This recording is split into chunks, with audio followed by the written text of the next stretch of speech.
किसान, बदलते भारत की शान।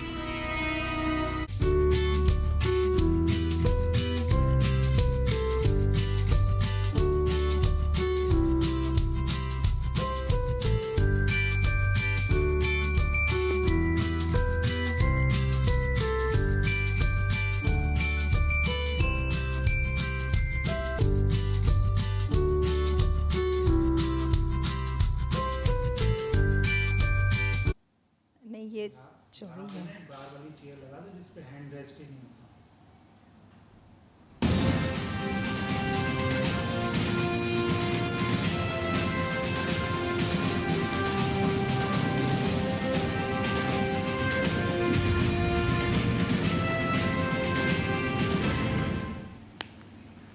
नमस्कार, स्वागत है आपका किसान समाचार में। मैं हूं रेशमा आपके साथ। आइए नजर डाल लेते हैं इस वक्त की हेडलाइंस पर। केंद्रीय सहकारिता मंत्री अमित शाह ने रविवार को महाराष्ट्र के कोपरगांव में देश के पहले सहकारी सीबीजी प्लांट का किया उद्घाटन। अमित शाह ने कहा, इस प्लांट से किसानों को होगा काफी फायदा। देश के 2 करोड़ किसानों से हम 100% एमएसपी पर खरीदेंगे दलहन। केंद्रीय सहकारिता मंत्री अमित शाह ने रविवार को महाराष्ट्र के अहिल्यानगर में प्रवर चीनी फैक्ट्री की विस्तारित क्षमता का किया लोकार्पण। कहा कि प्रधानमंत्री मोदी जी के नेतृत्व में 67 चीनी मिलों की हुई वृद्धि, चीनी उत्पादन में 10 लाख मीट्रिक टन की हुई बढ़ोतरी। उत्तर प्रदेश के कृषि मंत्री सूर्य प्रताप शाही ने रविवार को विंध्याचल में किसानों को दलहन फसलों के निःशुल्क बीज मिनी किट किए वितरित। मिनी किट योजना से किसान कम लागत में कर सकेंगे अधिक उत्पादन। रबी सीजन में जिले में 10,000 से अधिक मिनी किट किए जाएंगे वितरित। उत्तर पश्चिम और पश्चिम मध्य अरब सागर में बना चक्रवाती तूफान शक्ति पड़ा कमजोर। डिप्रेशन में बदलने की संभावना। उत्तरी बिहार में कोसी नदी का जलस्तर बढ़ने से इलाके में दहशत का माहौल। दिल्ली एनसीआर में आधी रात तेज हवा के साथ हुई झमाझम बारिश। और आइए अब समाचारों पर डालते हैं विस्तार से नजर। केंद्रीय गृह एवं सहकारिता मंत्री अमित शाह ने रविवार को महाराष्ट्र के अहिल्यानगर जिले के कोपरगांव में देश के पहले सहकारी multi feed compressed biogas CBG plant का उद्घाटन किया। इस अवसर पर महाराष्ट्र के मुख्यमंत्री देवेंद्र फडणवीस, उप मुख्यमंत्री एकनाथ शिंदे और अजीत पवार, केंद्रीय सहकारिता राज्य मंत्री मुरलीधर मोहोल सहित अनेक गणमान्य व्यक्ति उपस्थित थे। इस दौरान अमित शाह ने अपने संबोधन में कहा कि इस प्लांट से किसानों को काफी फायदा होगा। केंद्र में पीएम मोदी की सरकार देश के किसानों के लिए समर्पित सरकार है। शाह ने कहा कि यदि अरहर, उड़द और मसूर का उत्पादन करने वाले किसान भारतीय राष्ट्रीय कृषि सहकारी विपणन संघ नेफेड और भारतीय राष्ट्रीय सहकारी उपभोक्ता संघ लिमिटेड एनसीसीएफ के साथ पंजीकरण कराते हैं तो भारत सरकार उनकी पूरी दलहन फसल न्यूनतम समर्थन मूल्य एमएसपी पर खरीद लेगी। इससे महाराष्ट्र के किसानों को भी लाभ होगा। उन्होंने कहा कि देश के 2 करोड़ किसानों से हम 100% एमएसपी पर दलहन खरीदेंगे। इसके अलावा 1000 प्रसंस्करण इकाइयां स्थापित की जाएंगी और 88 लाख उच्च गुणवत्ता वाले बीज किट भी वितरित किए जाएंगे। उन्होंने कहा कि आने वाले दिनों में दलहन आत्मनिर्भरता योजना से दालों के क्षेत्र में आत्मनिर्भरता बढ़ेगी।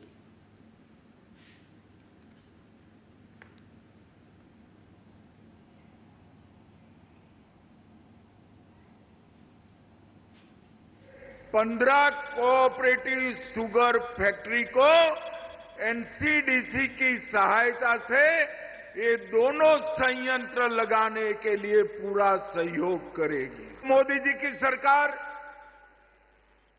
देश के किसानों को समर्पित सरकार है। कैबिनेट के अंदर मोदी जी ने दलहन आत्मनिर्भरता प्रोजेक्ट की शुरुआत की। 6 साल तक 11,340 करोड़ रुपया दलहन के क्षेत्र में भारत को आत्मनिर्भर करने के लिए उपयोग आएंगे।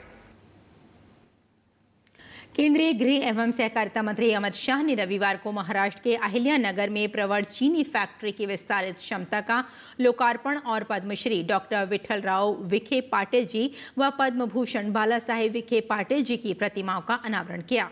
इस अवसर पर महाराष्ट्र के मुख्यमंत्री देवेंद्र फडणवीस, उप मुख्यमंत्री एकनाथ शिंदे और अजीत पवार और केंद्रीय सहकारिता राज्य मंत्री मुरलीधर मोहोल सहित अनेक गणमान्य व्यक्ति उपस्थित थे।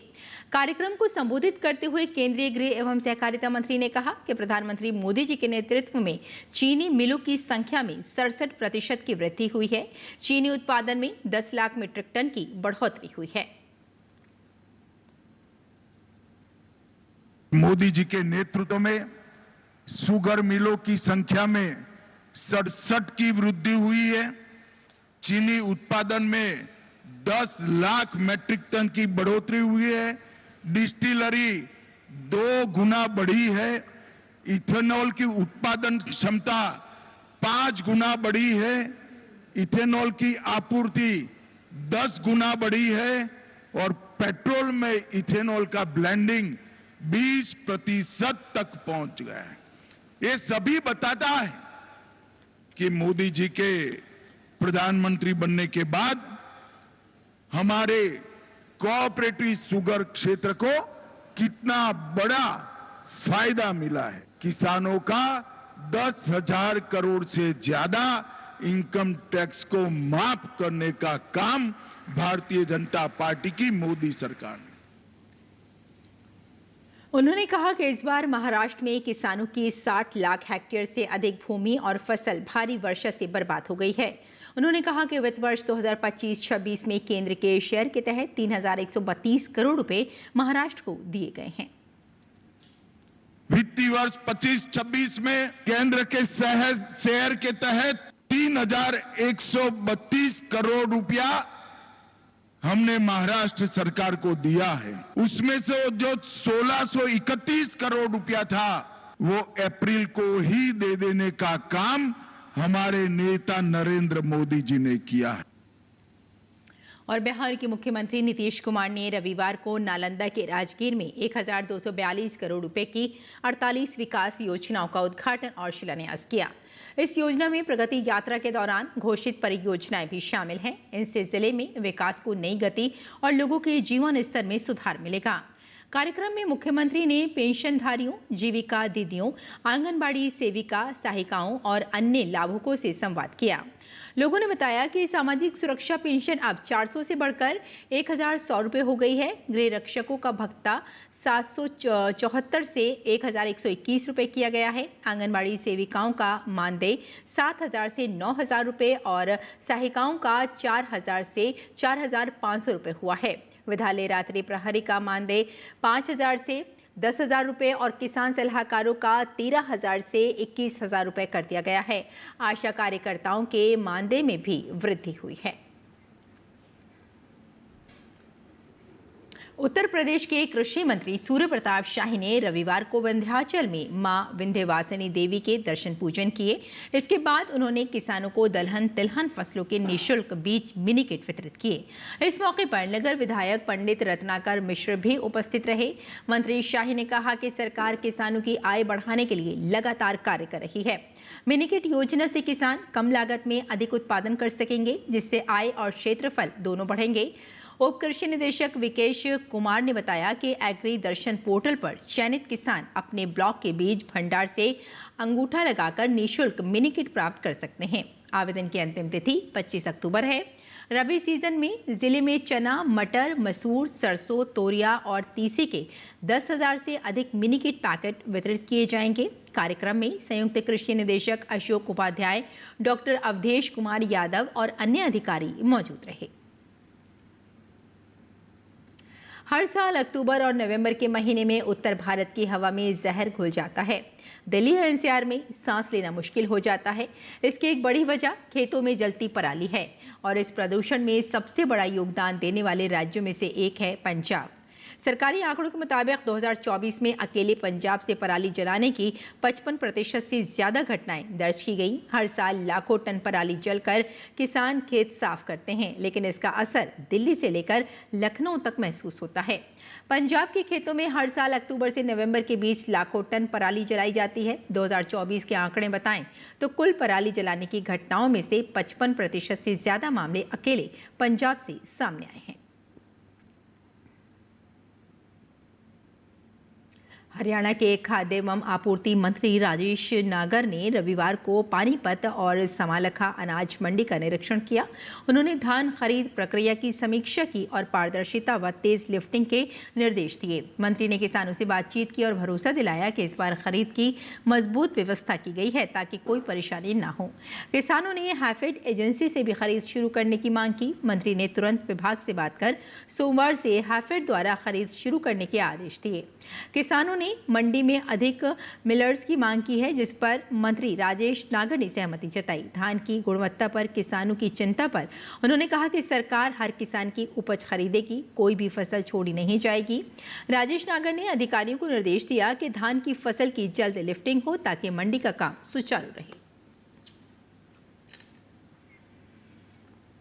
और देश के कई हिस्सों में भारी बारिश से तबाही मचाने वाला उत्तर पश्चिम और पश्चिम मध्य अरब सागर में बना चक्रवाती तूफान शक्ति कमजोर पड़ गया है। साथ ही ये 15 किलोमीटर प्रति घंटे की रफ्तार से पश्चिम और दक्षिण पश्चिम अरब सागर की ओर मुड़ गया है। आईएमडी के अनुसार 7 अक्टूबर को दोपहर में पश्चिम मध्य और उत्तर पश्चिम अरब सागर में पहुंचने के बाद इसके और कमजोर होकर डिप्रेशन में बदलने की संभावना है। आईएमडी की रिपोर्ट के अनुसार जम्मू और इसके आसपास मध्य क्षोभमंडल स्तर पर तूफानी सर्कुलेशन बना हुआ है। इसके अलावा एक नया पश्चिमी तनाव उत्तर पश्चिम भारत को प्रभावित कर सकता है।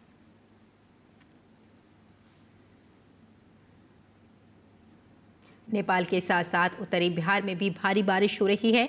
इसके चलते कोसी नदी का जलस्तर तेजी से बढ़ रहा है। जलस्तर बढ़ने से इलाके के गांवों में दहशत का माहौल है। लोग नाव के सहारे सुरक्षित स्थानों की ओर पलायन कर रहे हैं। जानकारी के मुताबिक क्षेत्र की 2 पंचायत और आंशिक रूप से 3 पंचायतों के दर्जनों गाँव बाढ़ की चपेट में आ गए हैं। हर साल की तरह इस बार भी यहाँ के लोग तबाही का सामना करने को मजबूर हैं। आपदा के बावजूद खेती बाड़ी और अपनी जमीन छोड़ना ग्रामीणों के लिए कठिन हो रहा है। वहीं दिल्ली एनसीआर में आधी रात तेज हवा के साथ झमाझम बारिश हुई। आईएमडी के अनुसार पश्चिमी राजस्थान, जम्मू कश्मीर, लद्दाख, हिमाचल प्रदेश, पंजाब, पश्चिम उत्तर प्रदेश, अरुणाचल प्रदेश, असम, मेघालय, उप हिमालयी पश्चिमी बंगाल और सिक्किम में भी आज बारिश की संभावना है।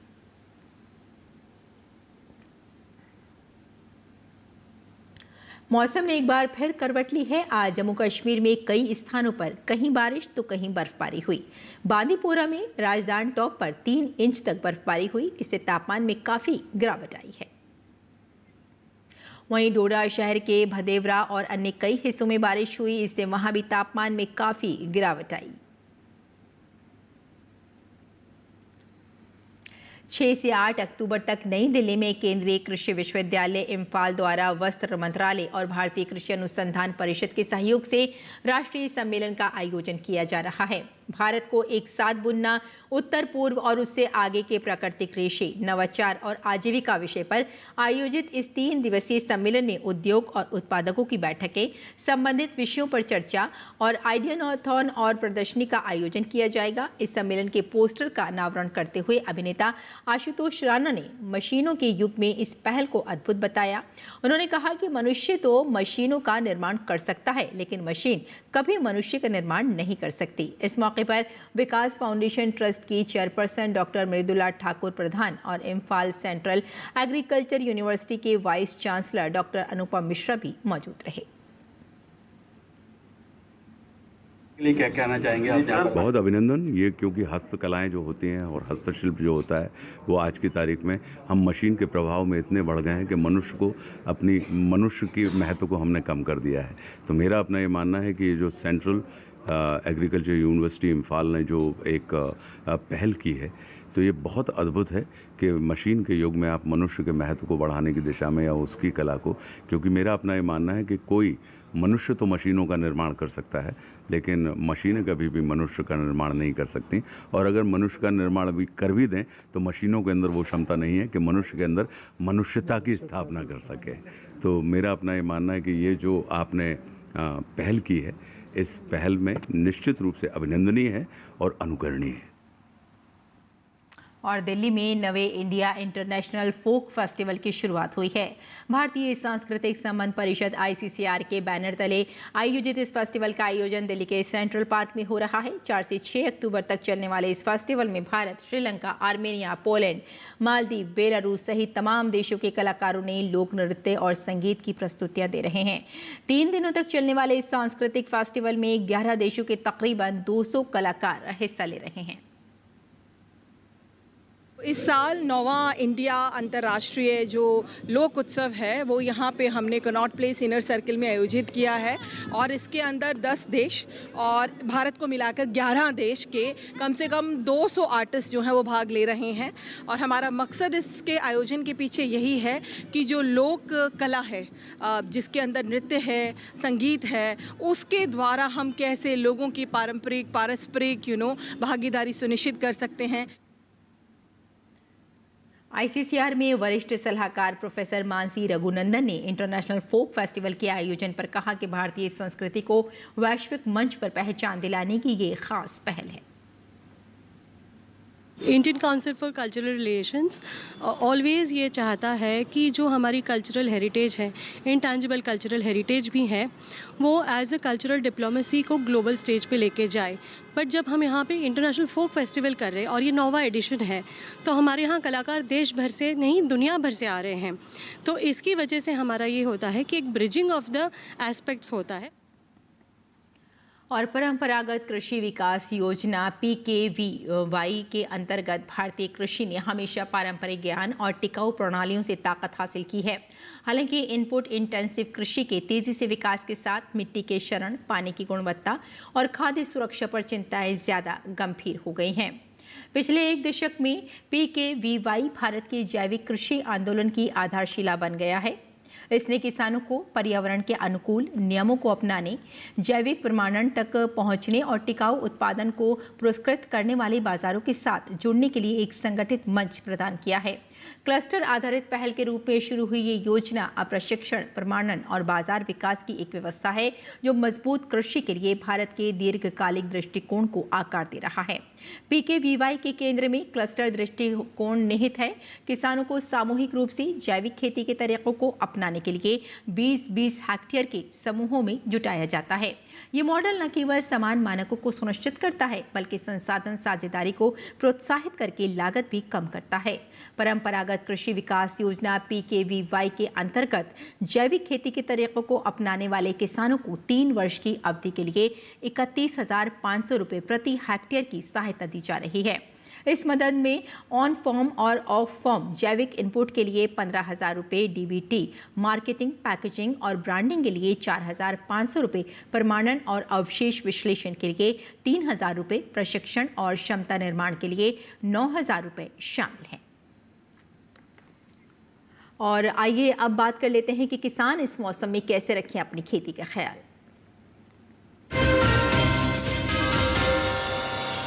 नमस्कार, आप देख रहे हैं DD किसान। मैं हूं AI कृष और आज हम भारत के विभिन्न राज्यों में होने वाली खेती किसानी से संबंधित सलाहों के बारे में पूरी जानकारी देंगे।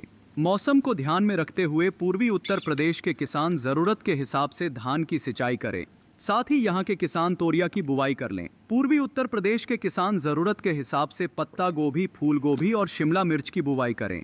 साथ ही यहाँ के किसान टमाटर की भी बुवाई कर सकते हैं। वहीं पश्चिमी उत्तर प्रदेश में मेथी, धनिया और मूली की बुवाई कर लें। साथ ही तोरिया की बुवाई कर सकते हैं। पश्चिमी उत्तर प्रदेश के किसान मक्का की कटाई कर लें। साथ ही प्राप्त उपज को भंडारित करें। वहीं बिहार के किसान टमाटर की रोपाई कर लें।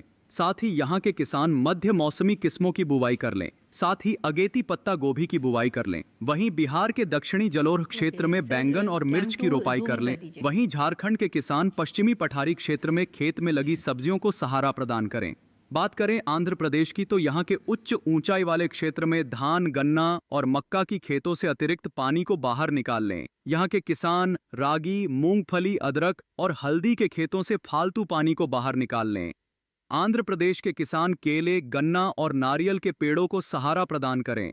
साथ ही कम वर्षा वाले क्षेत्र में धान की रोपाई जारी रखें। वहीं तमिलनाडु के किसान गन्ने को भी तेज हवाओं से बचाने के लिए सहारा प्रदान करें। साथ ही केरल के मध्य क्षेत्र में परिपक्व फसलों की जल्द से जल्द कटाई कर लें। साथ ही प्राप्त उपज को सुरक्षित स्थान पर भंडारित करें। इसके अलावा केरल के किसान भी केले के पौधों को सहारा प्रदान करें। इसी तरह कृषि और किसानों से जुड़ी हर महत्वपूर्ण जानकारी के लिए हमारे साथ जुड़े रहिए और देखते रहिए डीडी किसान। धन्यवाद।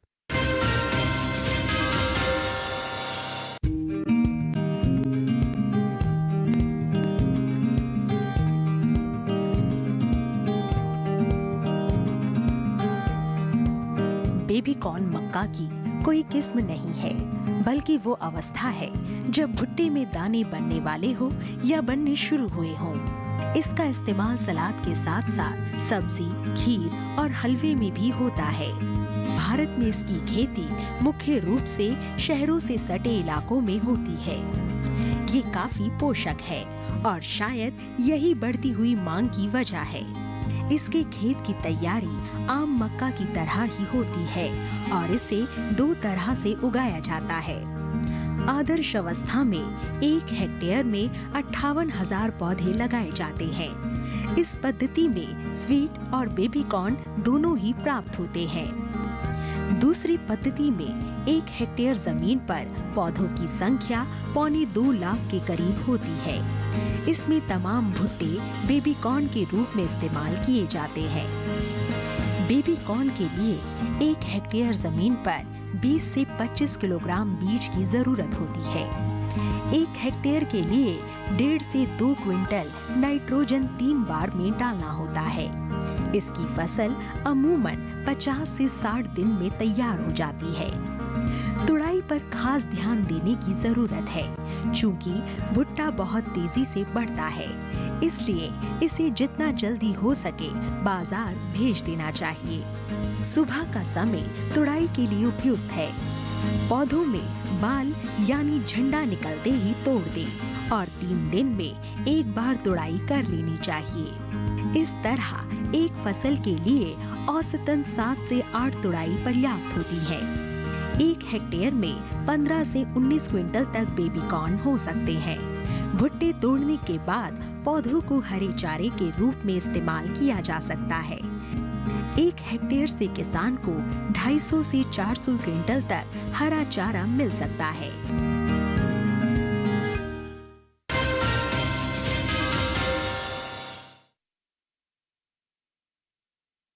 और महत्वपूर्ण खबरों पर खास खबर में राष्ट्रपति द्रौपदी मुर्मू ने राष्ट्रीय सेवा योजना पुरस्कार प्रदान किए। युवा एनएसएस छात्र स्वयं सेवकों को सामुदायिक सेवा के लिए प्रोत्साहित करता है। पुरस्कारों का उद्देश्य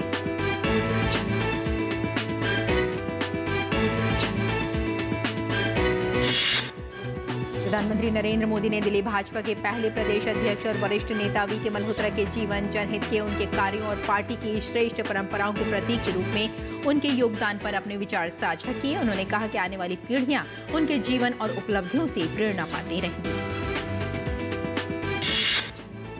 वाणिज्य व उद्योग मंत्री पीयूष गोयल प्रस्तावित समग्र व्यापार समझौते पर चर्चा के लिए 6 से 7 अक्टूबर तक कतर की यात्रा पर रहेंगे। वाणिज्य मंत्रालय ने बताया कि पश्चिम एशिया की इस देश के साथ समझौते को अंतिम रूप देने के चरणों पर भी बातचीत होगी। भारतीय नौसेना ने अत्याधुनिक anti submarine warfare shallow water craft Androth को अपने बेड़े में शामिल कर लिया है। विशाखापट्टनम में आयोजित एक भव्य समारोह में नौसेना में इसे शामिल किया गया है। संसदीय कार्य और अल्पसंख्यक मामलों के मंत्री किरेन रिजिजू ने आई लव मोहम्मद अभियान को लेकर बड़ा बयान दिया है। उन्होंने कहा कि ऐसे अभियान देश में विभाजन और अराजकता फैलाने की साजिश का हिस्सा हो सकते हैं। ओडिशा के कटक में दुर्गा मूर्ति विसर्जन के दौरान 2 गुटों के बीच हुई झड़प के बाद अब स्थिति नियंत्रण में है। हिंसा के बाद पुलिस ने शहर के संवेदनशील इलाकों में फ्लैग मार्च निकाला। शहर के 13 इलाकों में कर्फ्यू लागू है। कटक में आज शाम 7 बजे तक इंटरनेट सेवाएं बंद कर दी गई हैं। राजस्थान में जयपुर के सवाई मानसिंह अस्पताल के आईसीयू वार्ड में भीषण आग लगने से 7 मरीजों की मौत हो गई। जयपुर पुलिस आयुक्त बिजू जॉर्ज जोसेफ ने कहा कि हमारे एफएसएल टीम की जांच में सामने आएगा कि आग लगने का क्या कारण रहा। प्रथम दृष्टया से ये शॉर्ट सर्किट लग रहा है। भारत और यूरोपीय संघ के बीच मुक्त व्यापार समझौते की 4वीं दौर की वार्ता 6 अक्टूबर से ब्रसेल्स में शुरू होने जा रही है। इससे पहले यूरोपीय कंपनियों ने भारत की तेजी से बढ़ती अर्थव्यवस्था और सरकार की मेक इन इंडिया पहल में अपनी गहरी रुचि दिखाई है। यूरोपीय बिजनेस फेडरेशन इन इंडिया की दूसरी वार्षिक आम बैठक में भारत में यूरोपीय संघ के राजदूत हर्वे डाल्फिन ने कहा कि भारत पहले से ही बड़ी संख्या में यूरोपीय निवेश और कारोबार का केंद्र है। उन्होंने कहा कि प्रस्तावित एफटीए से दोनों पक्षों के बीच व्यापार, निवेश और रोजगार के नए अवसर खुल सकते हैं।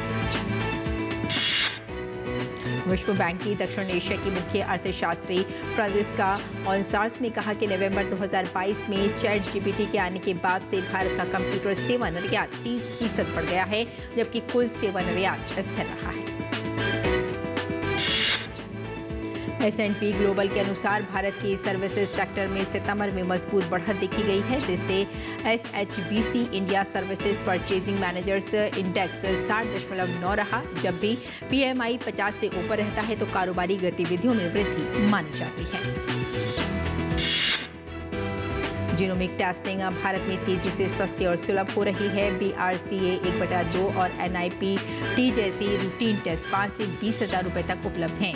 वहीं होल एक्सोम सीक्वेंसिंग की कीमत 25,000 से घटकर 18,000 और संपूर्ण जीनोम सीक्वेंसिंग अगले 3 वर्षों में 20,000 से कम होने की उम्मीद है।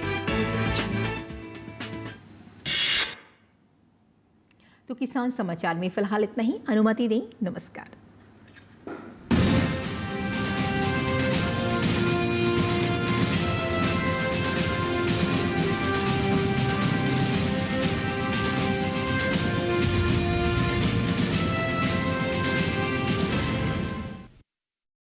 हाईटेक खेती से सशक्त हो रहा है किसान।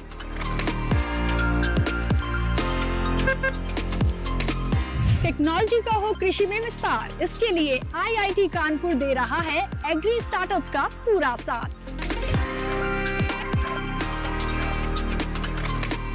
कृषि में युवाओं की भागीदारी से देश में बढ़ रहा है रोजगार।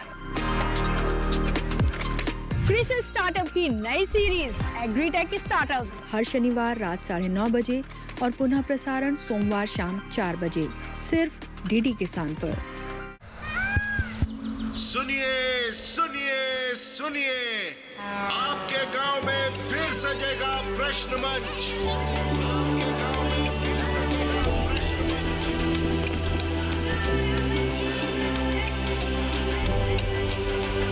मिट्टी, मौसम, बीज, फसल,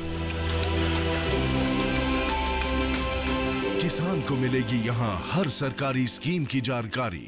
जो करके आएगा पूरी तैयारी, प्रश्न का उत्तर देकर बनेगा इनामधारी। मंच है तैयार, प्रश्न है तैयार, और आप? मैं भी हूँ तैयार। मैं हूँ तैयार। हाँ, मैं भी हूँ तैयार। मैं भी तैयार हूँ। किसान प्रश्न मंच में आपका स्वागत। किसान प्रश्न मंच सीजन 2 हर रविवार रात 8:30 बजे DD किसान पर।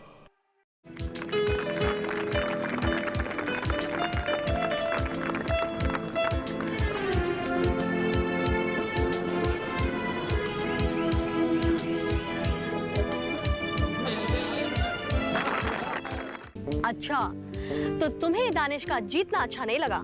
क्यों नहीं लगा ना? मैनेजर साहब का वेटर कहाँ है? हाँ साहब, हाँ साहब। बहुत छोटे सरकार, पी लीजिए आपकी चाय। अरे कौन है ये बदतमीज जो इस तरह से हमें डिस्टर्ब कर रहा है? अब जब जान पहचान हो ही गई है तो आपको एक गुड कॉज के लिए इनकी मदद भी करनी चाहिए। क्यों? बिल्कुल करनी चाहिए। जज्बा प्रतिदिन शाम 5 बजे DD नेशनल पर।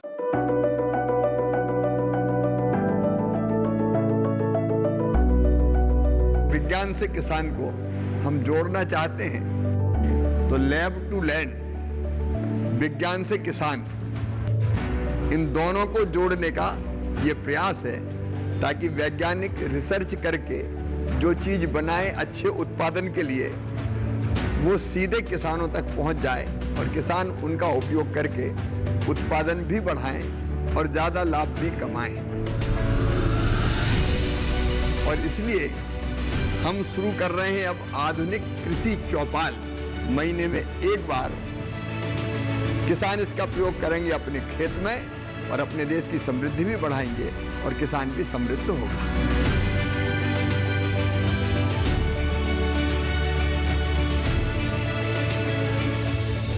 देखिए कार्यक्रम कृषि चौपाल, विज्ञान से किसान तक, हर माह के दूसरे शनिवार को दोपहर 2 बजे सिर्फ दूरदर्शन किसान पर।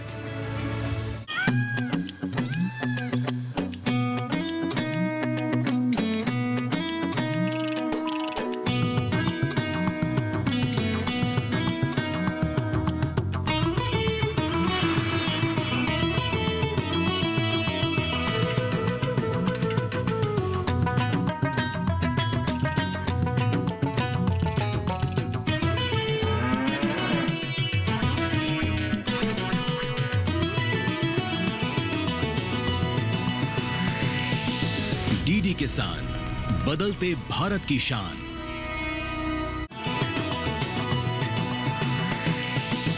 डीडी किसान, बदलते भारत की शान।